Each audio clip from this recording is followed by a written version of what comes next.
Hello दोस्तों, मेरा नाम है प्रदीप। दोस्तों, फिल्म की कहानी शुरू होती है हमारे हीरो डैन के साथ, जहां डैन कहीं से गिर रहा होता है आसमान से। और दोस्तों, काफी डरावना सा दृश्य होता है ये। वो नीचे एक स्विमिंग पूल के अंदर गिरता है, उसके साथ में काफी सारे लोग गिर रहे होते हैं।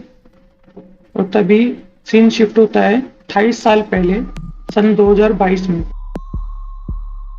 जहाँ पे हमारे फिल्म का हीरो डैन अपनी बेटी म्यूरी अपनी वाइफ के साथ में अपने घर में बैठे हुए एक फुटबॉल मैच देख रहा होता है। उसके घर में कुछ पार्टी चल रही होती है। दोस्तों, जब डैन ये मैच देख रहा होता है तो जहाँ ये मैच चल रहा होता है वहाँ का लोकेशन हमें दिखाई जाती है, जहाँ पर प्लेयर गोल करने जा रहा होता है। तभी उसके सामने अजीब सी रोशनी आती है, रंग बिरंगी सी, और चारों तरफ फैल जाती है। लोग बाग को कुछ समझ में नहीं आता ये हो क्या रहा है। तभी उनके सामने से हवा में एक होल होता है और उसके अंदर से कुछ सोल्जर्स निकल आते हैं, ब्लैक से ड्रेस पहने हुए। और सारे लोग इनको देख के डर जाते हैं और इधर उधर भागने लगते हैं। और दोस्तों, ये सब कुछ डैन अपने परिवार के साथ में देख रहा होता है। और उस लोकेशन पे हमें दिखाया जाता है उनमें से एक कमांडो आगे आके सब लोगों से बोलती है कि हम लोग फ्यूचर में 30 साल आगे से आए हैं और हमें आप सब लोगों की और आपके सरकार की मदद की जरूरत है। अब टाइम आ गया है आप सबको एक वॉर के लिए तैयार रहना हो। दोस्तों, सीन शिफ्ट होता है 1 साल बाद का, जहाँ पर सारे देश एक साथ मिलकर इस वॉर के लिए इकट्ठा हो जाते हैं और अपने अपने सोल्जर्स को ट्रेनिंग देके फ्यूचर में भेजते हैं लड़ने के लिए। और दोस्तों, ये एक अजीब तरह की मशीन होती है जिससे ये टाइम जंप बोलते हैं। इससे दोस्तों ये यहाँ पे टाइम जंप करके ये 30 साल बाद के फ्यूचर में जाते हैं, लड़ाई करते हैं। और दोस्तों, इससे ज्यादातर सोल्जर्स मर ही जाते हैं और उसमें से कुछ ही गिने चुने लोग वापस आते हैं। तो दोस्तों, सरकार फैसला करती है इसके लिए वो लोग आम लोगों को भी अपनी सेना में भर्ती करेंगे, उन्हें ट्रेनिंग देंगे, उन्हें फ्यूचर में भेजेंगे लड़ने के लिए। इसके बाद दोस्तों सीन शिफ्ट होता है एक स्कूल के अंदर, जहाँ पे दिखाया जाता है कि डेन एक स्कूल में टीचर है और बच्चों को पढ़ा रहा है और बच्चों से पूछता है किसी को कोई सवाल पूछना है तो पूछ सकता है। तो उन बच्चों में से सिर्फ एक बच्चा हाथ खड़ा करके सवाल पूछना चाहता है ज्वालामुखी के बारे में, पर डेन उसकी बातों का उसको कोई जवाब नहीं देता है और उसे हाथ नीचे करना कहता है। तो बच्चे उससे पूछते हैं कि पढ़ाई लिखाई करने का फायदा क्या है जब हम सब लोग उस फ्यूचर मरने वाले हैं। तो डैन कहता है इन सबसे ज्यादा जरूरी है कि उनको मारने का तरीका साइंटिस्टिक हो सकते हैं, तो आप सब लोगों का पढ़ना जरूरी है। पढ़ो और कॉन्सेंट्रेट करो और नए नए हल खोजो ताकि फ्यूचर में जाके उन लोगों से लड़ सके। इसी दौरान दोस्तों उसको डैन को भी एक कॉल आता है, उसमें मैसेज आता है, उसमें उसे भी सिलेक्ट कर लिया जाता है फ्यूचर में लड़ाई के लिए भेजे जाने के लिए। दोस्तों, उसे आर्मी अपने पास बुला के एक मशीन में उसका हाथ डालती है, उसके हाथ पे अजीब सा एक डिवाइस लगा देती है जिससे ये फ्यूचर में जा सकता है और इससे इसी डिवाइस के थ्रू ये दोस्तों वापस भी आ सकता है। डैन अपने परिवार से मिलने के लिए आता है और अपने परिवार से बताता है कि मुझे 7 दिनों के लिए जंग पे जाना होगा, अब मैं तुमसे 7 दिनों बाद वापस आके मिलूंगा। दोस्तों, डैन को अपने हाथ पे वो डिवाइस बनवाने के दौरान ये पता चलता है कि वो 7 साल के बाद में मरने ही वाला है। तो इससे दोस्तों एक और बात पता चलती है कि मिलिट्री वाले ज्यादातर उन लोगों को सिलेक्ट करते हैं जो कुछ सालों बाद या किसी बीमारी से जिनकी मौत होने वाली होती है उनको प्राथमिकता देते हैं ये लोग। और दोस्तों, इस ट्रेनिंग के दौरान में डैन की दोस्ती चार्ली नाम के एक आदमी से होती है जो कि एक केमिकल कंपनी में रिसर्च एंड डेवलपमेंट का हेड होता है। और एक और आदमी से उसकी मुलाकात होती है जो कि 3 बार पहले भी मिशन पे जा चुका होता है। तो दोस्तों, ये डैन ट्रेनिंग लेता है और फ्यूचर में टाइम जंप करता है और जहाँ पे हमें दिखाते हैं कि सीन उसी जगह पे शिफ्ट हो जाता है जहाँ पे शुरुआत में डैन को दिखाया जाता है कि वो आसमान से नीचे गिर रहा होता है। तभी दोस्तों मिलिट्री में से एक टेक्निकल जो उनका आदमी होता है वो बताता है कि कुछ टेक्निकल मिस्टेक हुई है, जिससे हमें पता चलता है कि जब ये लोग वहां से गिरते हैं तो उनको जस्ट 5 या 10 फुट ऊपर से 3 या 4 फुट ऊपर से गिरना होता है, पर ये काफी ऊंचाई से गिरते हैं जिसकी वजह से ज्यादातर लोग बिल्डिंग से ऊंचाई से गिरते हैं, मर जाते हैं, या फिर काफी उनमें से सिर्फ कुछ ही सरवाइव कर पाते हैं, जिनमें से एक डैन भी होता है। तो गिरने के बाद जैसे ही डैन संभलता है उसको मिलिट्री से उनके एक साइंटिस्ट की कॉल आती है जो उसे कहती है कि सामने बिल्डिंग में हमारी एक लैब है जहाँ पे मेरे कुछ यूनिट के कुछ लोग फंसे हुए हैं, तो मैं वहां से उनको रेस्क्यू कर कर वहां से जल्द निकलना होगा, क्योंकि यहाँ पर एयरफोर्स बॉम्ब गिराने वाली है और इस पूरी सिटी को उड़ाने वाली है। डेन जैसे ही उस बिल्डिंग में पहुंचता है जहाँ पे लैब होती है, वो उन लोगों तक पहुंचता है जिन्हें रेस्क्यू करने के लिए वो आया होता है।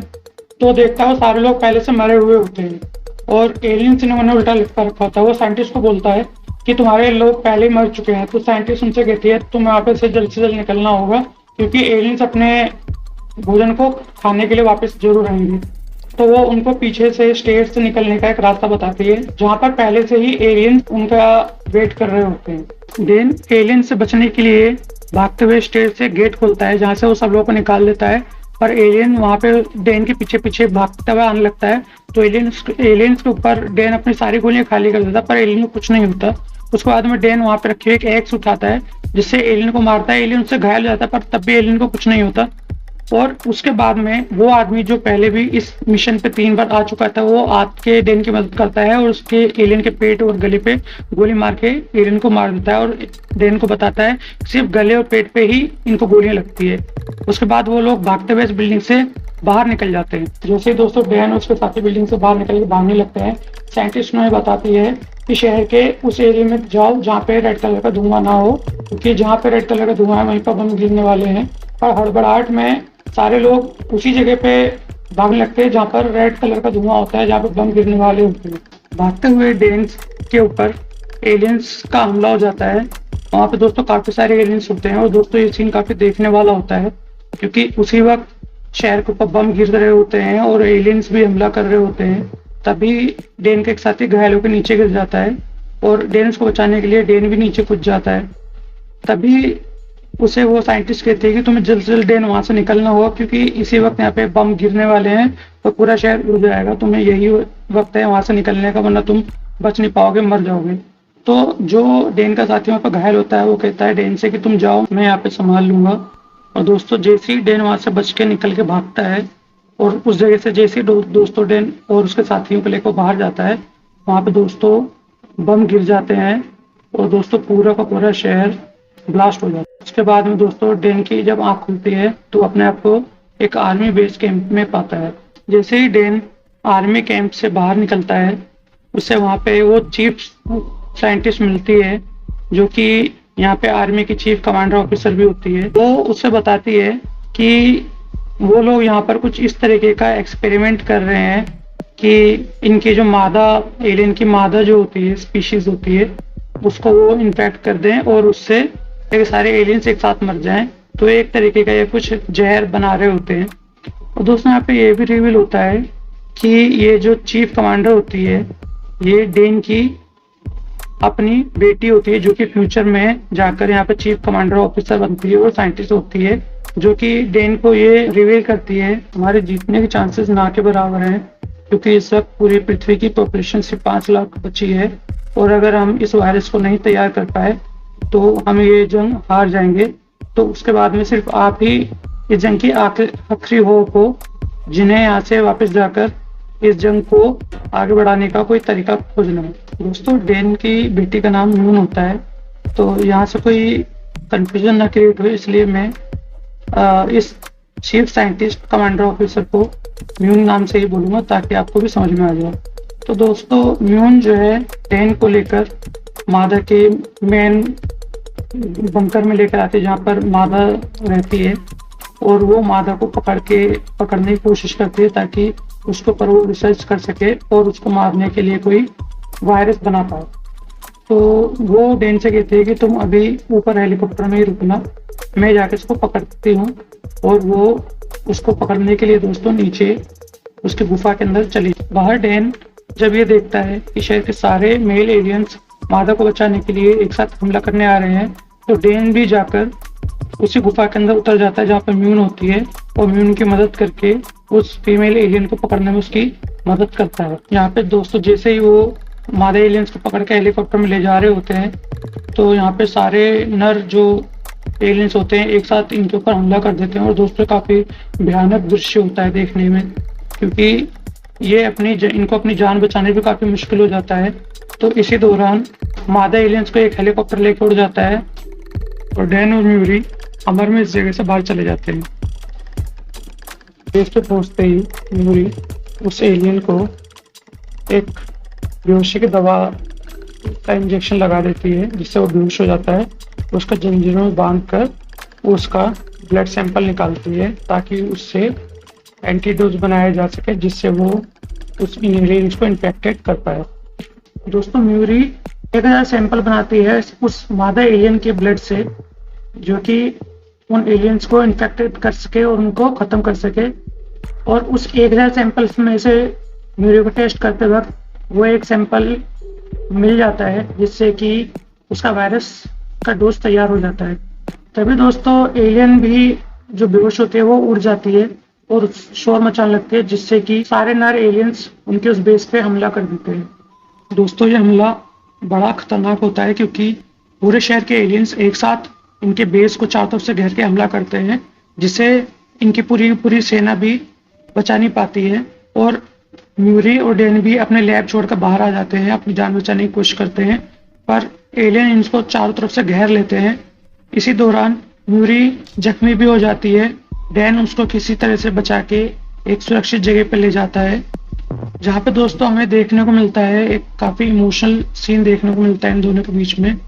और इसी दौरान म्यूरी डैन को वो दवाई दे देती है, एंटीडोट दे देती है, जिससे ये सारे एलियंस मर पाएंगे। म्यूरी डैन से कहती है तुम्हें दवाई बचा के अपने टाइम में वापस जाना होगा, ताकि इसकी और भी बहुत सारी जितनी ज्यादा से ज्यादा हो सके डोज तैयार करके एलियंस को मार पाए। तभी दोस्तों उनमें से एक एलियन आके उनको ऊपर हमला करता है और म्यूरी नीचे गिरने लगती है। डैन उसको म्यूरी को बचाने की काफी कोशिश करता है, पर उसी वक्त उसको वापस जाने का भी टाइम हो जाता है। और दोस्तों देखते ही देखते एलियंस म्यूरी को मार देते हैं और डैन उस म्यूरी को बचा नहीं पाता है और अपने टाइम में वापस लौट जाता है। दोस्तों जैसे डैन अपने टाइम यानी कि 2022 में वापस आता है, वो बेहोश हो जाता है और जब उसकी आँख खुलती है तो वो अपने आप को मिलिट्री बेस पे पाता है, जहाँ पे उसका इलाज चल रहा होता है। उसके बाद दोस्तों वो सीधे अपने घर पे जाता है और अपनी बेटी को देखते ही काफी इमोशनल हो जाता है और उससे गले लगा लेता है। उसके बाद दोस्तों डैन फ्यूचर्स लाई हुई दवाई अपने दोस्त चार्ली के पास ले आता है, उसे उसकी काफी सारी डोज बनवा लेता है। दवाई के साथ ही दोस्तों वो एक एलियन का पंजा भी लाता है, जिसके पंजे में ज्वालामुखी की राख लगी होती है, जिसके लिए डैन उस पंजे को अपनी क्लास में ले आता है। उसी क्लास में एक लड़का होता है जो काफी होनहार होता है, उसे ज्वालामुखी के बारे में काफी पता होता है। वो लड़का उसे बताता है ये राख चाइना के ज्वालामुखी की है, जो कि उड़ के रशिया में कहीं गिरी है, और जिससे ये साबित हो जाता है कि रशिया में ही एलियंस छुपे हैं बर्फ के नीचे। तो वो मदद मांगने के रक्षा मंत्री के पास जाता है। रक्षा मंत्री उसको मदद करने से साफ इनकार करता है, कहता है इससे हमारे झगड़े वगैरह हो सकते हैं हमारे देश के रशिया के साथ में। उसके बाद डैन अपने पिता से पूछता है, जो कि एक एक्स नेवी सील रह चुका है, और वो डैन की मदद के लिए तैयार हो जाता है। डैन अपने जो मिशन पे गए हुए साथी होते हैं उनके साथ में मिलकर मिशन के लिए तैयार हो जाता है और उस दवाई की काफी सारी डोज भी इकट्ठी करके साथ ले जाता है। आगे हम देखते हैं कि वो प्लेन लेकर रशिया में चुपचाप लैंड करता है और उस जगह की लोकेशन का पता लगाने की कोशिश करता है जहाँ पर वो एलियंस होते हैं। दोस्तों यहाँ पर हमें पता चलता है कि एलियंस का जहाँ पे शिप उतरा होता है उस जगह पर कुछ मैग्नेटिक फील्ड्स होती है, जिसके वजह से उनको ये पता चल जाता है कंपास से कि यहीं पर वो एलियंस की शिप है नीचे। तो दोस्तों वो वहाँ पे एक ब्लास्ट करते हैं और उस जगह पे काफी बड़ा नीचे गड्ढा हो जाता है। और दोस्तों इसी दौरान उन्हें एक गुफा भी वहाँ पे दिख जाती है। उस गुफा से डैन और उसके सारे साथी उसके अंदर जाते हैं और वहाँ पे उनको दोस्तों फाइनली एलियन का शिप मिल जाता है, जिसे वो कटर की मदद से काट के अंदर जाते हैं। डैन अंदर जाने से पहले अपने पिता और चार्ली को बाहर छोड़ देता है। उनसे कहता है अगर एलियन बाहर निकले तो यहाँ से तुम संभाल लेना, अंदर मैं संभाल लूंगा। अंदर जाने पर उनको कुछ और एलियंस भी मरे हुए मिलते हैं, जिससे ये अंदाजा लगाते हैं कि शायद यही शिप को पृथ्वी में लेकर आए होंगे, पर एक्सीडेंट के कारण ये शिप यहाँ पे गिर गया और यहाँ पे बर्फ के नीचे दबा रह गया। और इसके बाद दोस्तों इनको फाइनली वो एलियंस मिल जाते हैं जो कि रेड कलर के किसी शेल के अंदर सोए हुए होते हैं, और ये दवाई लगाकर उन सबको इंजेक्ट करके मारते हैं। और दोस्तों यहाँ पर ये एलियंस बहुत सारे होते हैं। जिन एलियंस को ये लोग दवाई ला के मारते हैं वो शोर मचाने लगते हैं, जिससे कि सारे एलियंस जाग जाते हैं और उनमें से एक एलियन निकल के बाहर भाग जाती है, जो कि मादा होती है। दोस्तों डैन उस मादा एलियन को पकड़ने के लिए बाहर जाता है। उसके दोस्त कहते हैं कि यहाँ पे हम संभाल लेंगे, और दोस्तों उसके जो साथी होते हैं वहाँ पे बम लगा के उस पूरी शिप को उड़ा देते हैं, और उसके अंदर जितने भी एलियंस होते हैं दोस्तों, उनके साथ साथ में डैन के वो 3 साथी भी मारे जाते हैं। बाहर सिर्फ डैन, चार्ली और उसके फादर ही जिंदा बचते हैं। उसके बाद में दोस्तों डैन को वो एलियन बर्फ में भागता हुआ नजर आता है, जो कि डैन को देख के उसकी तरफ दौड़ता वापस आता है उसे हमला करने के लिए। पर यहाँ पर उसके फादर पहले से तैयार बैठे होते हैं, जो कि इस पर हमला करते हैं। यहाँ पर हमें दोस्तों काफी खतरनाक लड़ाई देखने को मिलती है एलियन, डैन उसके फादर के बीच में, जहाँ पे कोई हार नहीं मानता, ना एलियन हार मानता है, ना डैन उसके फादर हार मानते हैं। तभी डैन के फादर को डैन को एलियन जख्मी कर देता है, कभी डैन एलियन को जख्मी कर देता है। बट दोस्तों एलियन काफी घायल होने के बावजूद भी इन दोनों पर भारी पड़ रहा होता है।